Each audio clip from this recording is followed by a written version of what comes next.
और मगध में हम बात कर चुके थे, किस किस वंश की बात कर चुके थे हम? हर्यक वंश, हर्यक वंश की हमने बात की थी। हर्यक वंश का संस्थापक कौन था? बृहदत्ता। और मोस्ट इंपॉर्टेंट शासक कौन था? बिंबिसार था। बिंबिसार क्या था? एक महत्वपूर्ण शासक था। इसकी 16 रानियां थी।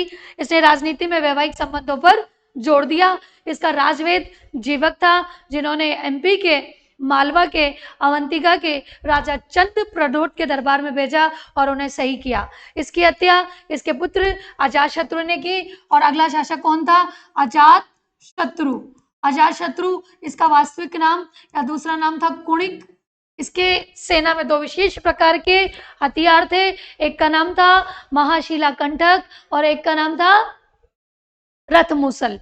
और इसकी हत्या इसके पुत्र उदयन ने की। उदयन, उसने पाटलिपुत्र की स्थापना की। कब की? 468 या 465 ईसा पूर्व में की। उदयन कभी अपने दरबार में ना रहा। अजातशत्रु की हत्या उसके पुत्र उदयन ने की। यहां तक क्लियर? अंतिम शासक दर्शक, अयोग्य शासक था। और कालाशोक जो शिशुनाग वंश का महत्वपूर्ण राजा था। या दूसरा वंश मैं बात करूं तो दूसरा वंश ये आएगा आपका शिशुनाग वंश। शिशुनाग वंश, ये शिशुनाग वंश, इसका संस्थापक राजा कौन था? ये खुद संस्थापक राजा था शिशुनाग। बोल क्यों रहे बेटा? शिशुनाग। दूसरा महत्वपूर्ण राजा था कालाशोक। कालाशोक के समय 2 राजधानियां थी। एक राजधानी कालाशोक के समय 2 राजधानियां थी। एक का नाम था वैशाली और दूसरी नाम का राजधानी का नाम था पाटलिपुत्र। तीसरा जो शासक हुआ था उसका नाम था नंदिनी वर्मन। ये अयोग्य शासक था। और इसके बाद अगला वंश जो आ जाएगा उसका नाम है नंद वंश। और नंद वंश का संस्थापक राजा कौन था? सुनंद। आज हम यहां से बात करेंगे। नंद वंश का संस्थापक राजा कौन था? सुनंद। ये तो प्रीव्यू था, यानी पिछला जो हो चुका उसका पाठ था। आज हम बात करेंगे नंद वंश का राजा सुनंद। ये संस्थापक राजा था। ये संस्थापक राजा मोस्ट, इसके 9 पुत्र थे, बारी बारी से शासक बने। एक पुत्र का नाम था महापदम नंद। और महापदम नंद ने ही शिशुनाग वंश का समूल नाश किया। महत्वपूर्ण राजा घनानंद। अब आती है बच्चों स्टोरी घनानंद, नंद वंश का अंतिम राजा। और इसकी हत्या की थी चंद्रगुप्त मौर्य ने चाणक्य के साथ मिलकर, और मगध पर मौर्य वंश को स्थापित किया था। अगला जो वंश आएगा वो है मौर्य वंश। और मौर्य वंश में मैं किसकी बात कर रही हूं? चंद्रगुप्त मौर्य की। अब यहां से आप समझना कर दीजिए, यहां से आपकी क्लास स्टार्ट हो रही। चंद्रगुप्त मौर्य टाइम पीरियड क्या है? 321 से 298 ईसा पूर्व। यहां तक बात देखो इधर बच्चों।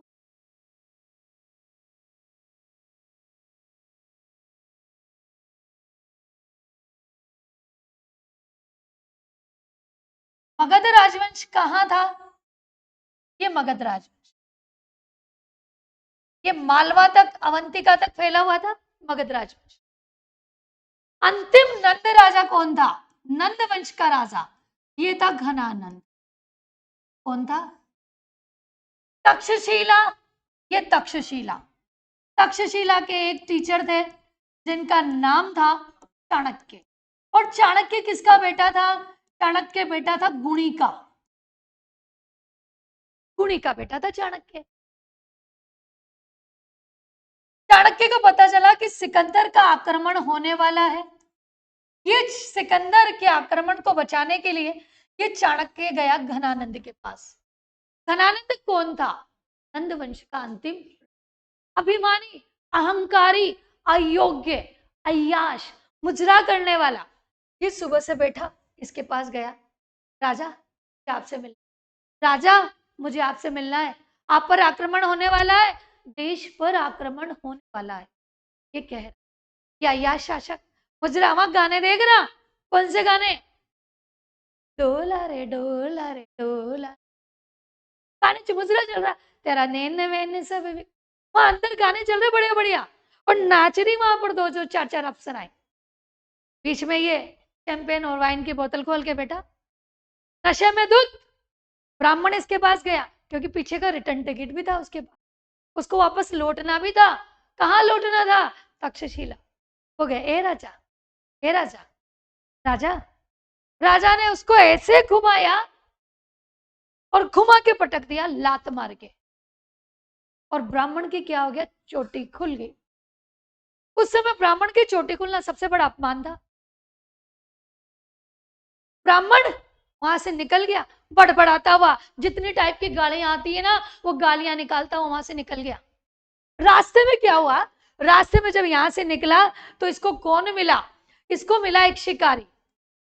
वो शिकारी क्या कर रहा था? शिकार कर रहा था।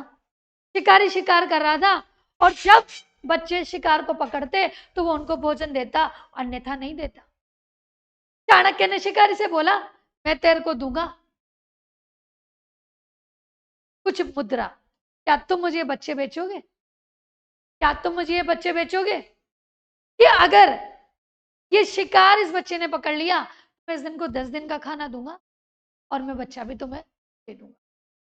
इससे पहले चाणक्य क्या कर रहा था?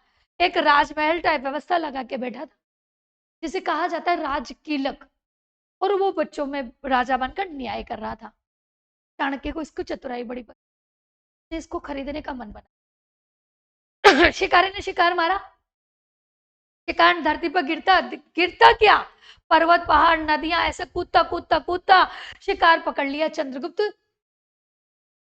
चाणक्य प्रसन्न हुआ। 1000 रुपए ये तो बंद हो गए। 8 नवंबर 2016 को रात्रि को 8:30 बजे मोदी जी ने कहा था, मित्रों, भाई और बहनों, आज से ये नोट तो 1000 कासाड़पन देकर किसको खरीद लिया? चंद्रगुप्त मौर्य को। कहा ले गए? तक्षशिला विश्वविद्यालय। यहां पर क्या करवाया? यहां पर पढ़ाई कराई। किसकी करवाई? जीके भी पढ़ाया, जीके में हिस्ट्री भी पढ़ाई, कॉन्स्टिट्यूशन भी पढ़ाया, ज्योग्राफी भी पढ़ाई, करंट अफेयर्स भी पढ़ाया, टेक्निकल भी पढ़ाई,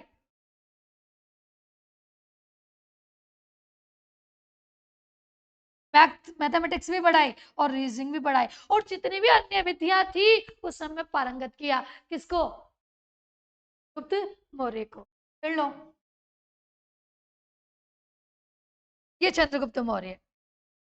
वापस आते हैं चंद्रगुप्त मौर्य की ओर। एक दिन चंद्रगुप्त मौर्य घूम रहा था जंगल में, आवे और बार बार पाटलिपुत्र पे आक्रमण करे। पाटलिपुत्र कहाँ था? केंद्र में।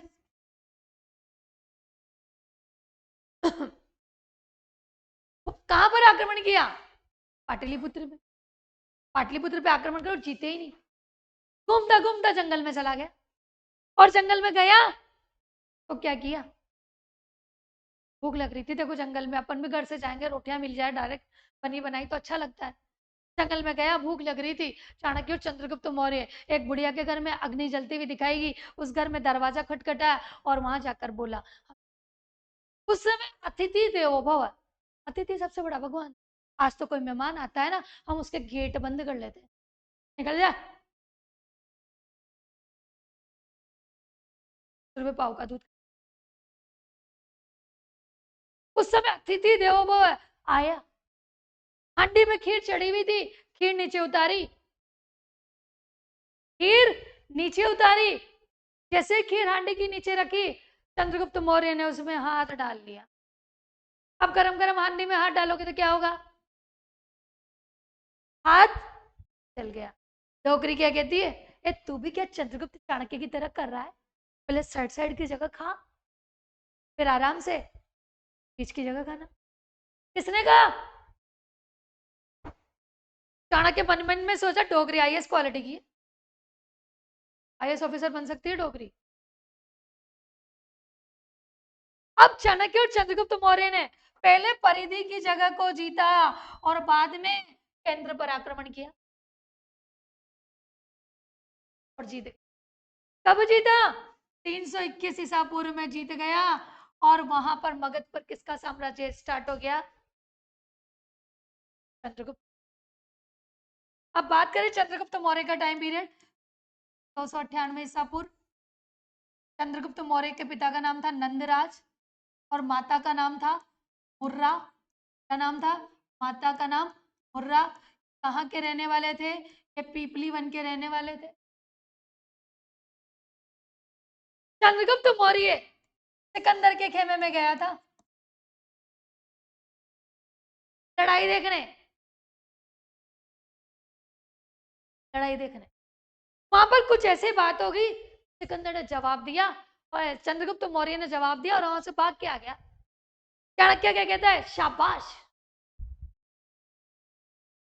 चतुराई होनी चाहिए तो लोमड़ी जैसी और बहादुरी होनी चाहिए तो शेर जैसी। बड़ा प्रसन्न हो। सिकंदर चला गया था व्यास नदी। चंद्रगुप्त मौर्य घनानंद की सेना से डर के। सिकंदर ने अपना प्रतिनिधि छोड़ा था सेल्यूकस। कौन छोड़ा था? सेल्यूकस। सेल्यूकस ने चंद्रगुप्त मौर्य पर आक्रमण किया। कब किया? 305 में। किस किस के बीच युद्ध हुआ? Chandragupta Maurya 305 BC, Chandragupta Maurya versus Seleucus. कौन जीतेगा? चंद्रगुप्त। अब जीतने के बाद क्या कहते हैं? सेल्यूकस हार गया। चंद्रगुप्त मौर्य ने सेल्यूकस को 500 हाथी उपहार में दिए। हारे हुए राजा को हाथी उपहार में दिए। कुछ इलाके और उपहार में दिए थे। कौन से? कुछ इलाके और उपहार में दिए थे। आक्रोशिया यानी कांधार, फेड्रोशिया यानी काबुल, परोसनी सिपाही यानी पूर्वी अफगानिस्तान या बलूचिस्तान। किसने उपहार में दिए? सेल्यूकस ने। किसको दिए? चंद्रगुप्त मौर्य को। अब आई बात, चंद्रगुप्त मौर्य ने कहा, चंद्रगुप्त मौर्य से कहा सेल्यूकस ने कि मैं अपनी बेटी का विवाह तुमसे करना चाहता हूं। बेटी का नाम क्या था? हेलेना। हेलेना पहले ही सिकंदर के खेमे में इसको देख चुकी थी और वहीं 143 दिल फेंक चुकी थी। और जब दिल दे चुकी तो अब तो भाई सगाई का टाइम आ रहा है। भैया बाबूजी तैयार, चंद्रगुप्त भी तैयार। जितने में आके चंद्रगुप्त मौर्य कहता है, चाणक्य कहता है चंद्रगुप्त मौर्य से, यह विवाह नहीं हो सकता, के लिए एक शर्त है। मान लो तुम्हारी गर्लफ्रेंड आगे मना, कितना तुझ लगेगा ना? तो दुश्मन लगा। चाणक्य क्या कहता है? मेरी दो शर्तें हैं। ये दो शर्तें क्या है? कि ये राजकार्य में भाग नहीं लेगी। खाना बना, पिज्जा बर्गर कितना लाना है, कहाँ किसको सैंडविच बनाना है, कौन सा थाई फूड बनेगा, वो सब देख तू। नमक मिर्ची का हिसाब रख। दूसरा, का बेटा कभी भारत का उत्तराधिकारी नहीं बने। क्यों? मिट्टी खाई होगी तो भारत की मिट्टी खाएगा तभी तो मातृ से भूमि से प्यार करेगा। समझ गया? विदेशी महिला का पुत्र भारतीय शासक नहीं बन सकता। राजनीति से बात नहीं जोड़नी, क्योंकि मिट्टी खाएगा वही तो प्यार करेगा। देश की मिट्टी खाएगा तो प्यार करेगा। विदेश में पढ़ने वाला भारत से प्यार कैसे करेगा? मैं तुम्हें चीन का राष्ट्रपति बना दूं, तुम क्या चीन से प्यार कर लोगे? मैं तुम्हें पाकिस्तान का राष्ट्राध्यक्ष बना दूं, क्या तुम्हारा प्यार पाकिस्तान के लिए उमड़ उमड़ पड़ेगा? तुम जैसे ही चीन का राष्ट्रपति बनाए सबसे पहले चीन की दीवार तोड़ोगे। क्या करोगे? अपना प्रतिनिधि वहां छोड़ के आ जाओगे, आ जाना, पैसे भेज दे। तो वही यही ऐसा ही होगा कि भारत की भूमि से कौन प्यार करेगा जो भारत में पैदा हुआ है। शर्त लगी समझ में? क्या हुआ? किसका? हेलेना का चंद्रगुप्त मौर्य से। अब ये क्या कहते हैं यूनानी इतिहासकार? हेलेना ने भारतीय महिलाओं को साड़ी पहनना सिखाया।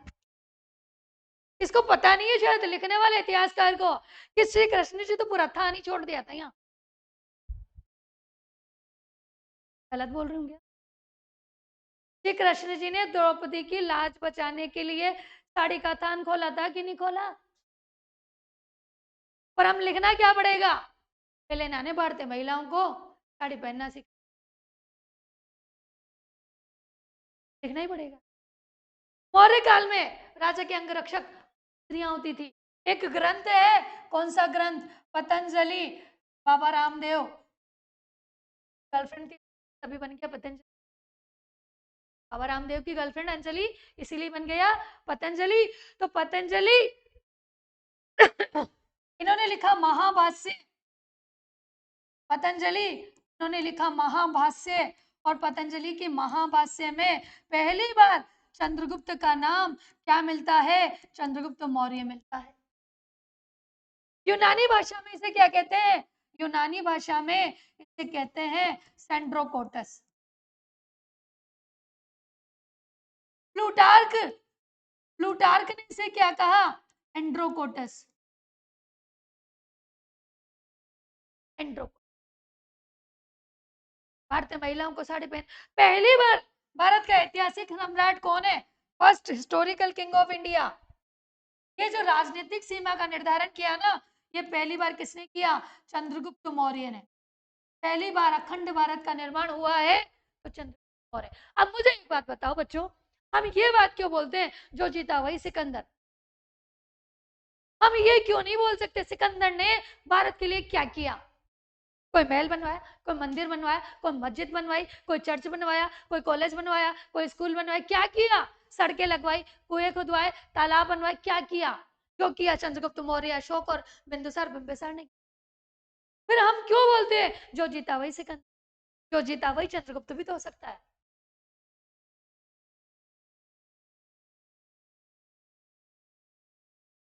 हो गए क्या? जागो जागो। पहली बार भारत का राजनीतिक एकीकरण किया, अखंड भारत का निर्माण। भारत का पहला ऐतिहासिक सम्राट, भारत का पहला ऐतिहासिक सम्राट कौन है? यह ऐतिहासिक सम्राट है चंद्रगुप्त। पहली बार भारत में जनगणना करवाई मौर्य ने। पहली बार विदेशियों की जानकारी रखने लगा कौन? चंद्रगुप्त मौर्य। चंद्रगुप्त ये अपने अंतिम समय में भद्रबाहु, ये भद्रबाहु, भद्रबाहु के साथ चला गया। कहाँ चला गया? ये दक्षिण भारत। दक्षिण भारत में कहा? श्रवण बेलगोला। श्रवण बेलगोला कहाँ? श्रवण बेलगोला कर्नाटक में। भद्रबाहु के प्रभाव में यहाँ बैठकर इन्होंने तपस्या की, और संथारा के माध्यम से, संथारा क्या होता है? संथारा या संलेखना, ये क्या होता है? ये वही होता है जो तुम्हें छोड़े उससे पहले तुम उसे छोड़ दो। तुम्हारी गर्लफ्रेंड तुम्हें छोड़े उससे पहले तुम उसे छोड़ दो। जो वस्तु तुम्हें छोड़े, तुम उसे ना खा सको उसके पहले तुम उसे छोड़। ये संथारा भद्रबाहु के प्रभाव में 298 ईसा पूर्व में चंद्रगिरी की पहाड़ियों में इनका क्या हो गया था? संथारा संलेखना के माध्यम से निर्माण। इनके समय एक प्रख्यात पुस्तक लिखी गई जिसका नाम था अर्थशास्त्र।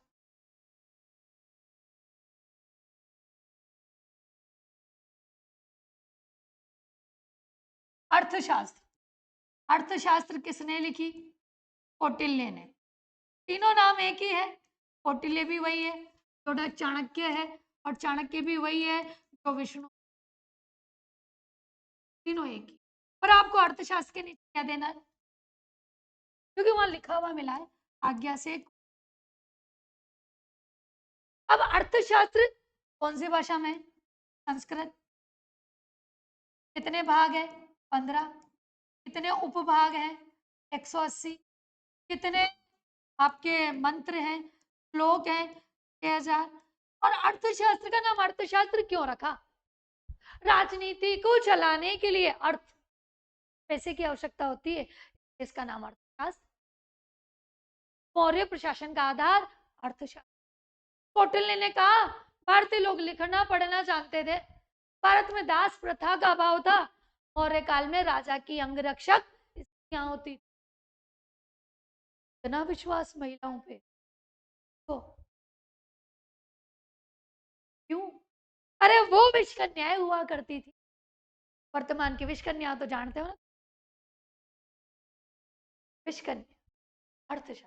कौटिल्य ने सिद्धांत दिया, सप्तांग सिद्धांत।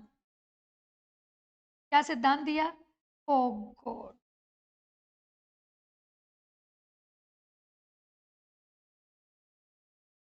एक सप्तांग सिद्धांत दिया। सप्तांग सिद्धांत क्या होता है बच्चों? क्या होता है? राजा, अमात्य, मित्र, कोश, जनपद, दुर्ग और सेना। क्या हो गए? सेना। एक देश का लीडर हमेशा सशक्त होना चाहिए, उसकी मंत्रिपरिषद बहुत अच्छी होनी चाहिए, आपके मित्र राष्ट्र, सहयोगी राष्ट्र बहुत अच्छे होने चाहिए। ऐसा नहीं है आप संयुक्त राष्ट्र संघ में जा रहे हो और वीटो पावर यूज करके बोलते नहीं, भारत का स्थान नहीं है। समझ तो गए होंगे। आपके पास खजाना होना चाहिए। पुलवामा हमला हुआ तो वो जो उरी तो सर्जिकल स्ट्राइक तुरंत हो जाना चाहिए। जनपद, आपके राज्यों को पूरा सहयोग आपको मिले। दुर्ग, चारों तरफ से आप सुदृढ़ होना चाहिए आपका। आपका भारत सुदृढ़ है या नहीं है? है। हिमालय पर्वत, बंगाल की खाड़ी, अरब सागर, हिंद महासागर और यहाँ जल थल नभ, तीनों सेना आपको प्रोटेक्ट कर रही है। आपने कैसे कहा आप सुरक्षित? सुरक्षित हो तभी तो सेना से जी, वरना 500 रुपए किलो में आटा खरीद रहे होते। सेना, आपके सेना इतनी सुसंगठित और सुसज्जित और तैयार होना चाहिए, दूसरा देश आक्रमण ना करे, अभिनंदन वर्धमान को ना छोड़े, उससे पहले बॉर्डर पे सेना तैयार। सशक्त नेतृत्व ही आपको। मैगस्थनीज, एक नाम सुना होगा, ये सिकंदर, सिकंदर का जो प्रतिनिधि था उसका नाम था सेल्यूकस, और सेल्यूकस का जो प्रतिनिधि था उसका नाम था मैगस्थ। ये कहाँ का रहने वाला था? ये रहने वाला था यूनान का। कहाँ का रहने वाला था? ग्रीक का। ये कहाँ का रहने वाला था? यूनान, ग्रीक या एथेंस का? कौन सी पुस्तक लिखी? टीका। टीका में क्या है? पाटलिपुत्र की, पाटलिपुत्र की प्रशासन व्यवस्था का उल्लेख मैगस्थनीज की टीका में।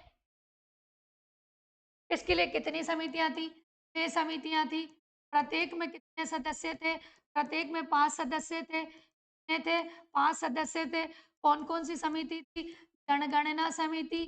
जनगणना, पहली बार अगर किसी व्यक्ति ने जनगणना कराई है, किसी शासक ने जनगणना कराई है, पहली बार जनगणना हुई थी 1872 में, लॉर्ड मेयो के समय। 1881 में लॉर्ड रिपिन आया था, उस समय 10 वर्ष जनगणना हुई है। पर शासक कौन था? जनगणना समिति। दूसरी है विदेश समिति। तीसरा है व्यापार और वाणिज्य समिति। और चौथा है आपका शिल्प समिति।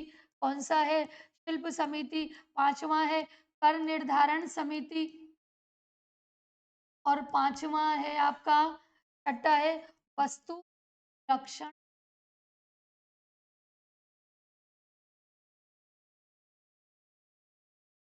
वस्तु निरीक्षण समिति। ये 6 समितियां। अब मैगस्नीज क्या कहता है? इंडिका में भारत में दास प्रथा का अभाव था। कौटिल्य ने क्या कहा? दास प्रथा थी। और ये क्या कह रहा है? दास नहीं थे। तो इसको समझ में नहीं आया होगा कि दासों की कंडीशन भी यहाँ इतनी अच्छी, दास भी अच्छे कपड़े पहन सकता है। समझ में नहीं हो सकता है इसके यहाँ मेले कुचले कपड़े पहनते हो सकता है काले काले दिखते हो, अपन तो सब सांवड़े हैं। हो सकता है उसको नहीं समझ में आया हो यहाँ सांवड़े दास होते। समझ गए ना? इसने क्या कहा? भारतीयों का नैतिक जीवन स्तर ऊंचा, आज भी ऊंचा है हमारा। तो कोई रोड पे लड़की गिर जाए तो क्या उठाएंगे कि नहीं? क्या कोई डोकरा गिरे जब नहीं उठाएंगे, बाकी तो लड़की तो उठा, और ये सब भी उठाएंगे। आने के लिए तो आया। पर पाटलिपुत्र सोन और गंगा नदी के मध्य था, आज भी है। पाटलिपुत्र, सोन और गंगा नदी के मेगास्ट्रीज ने मौर्य मंत्रिपरिषद की संख्या बताई 27 और कौटिल्य ने बताई थी। कौटिल्य ने मौर्य मंत्रिपरिषद को तीर्थ कहा और इसी तरह ये चंद्रगुप्त मौर्य होता है। नमस्कार।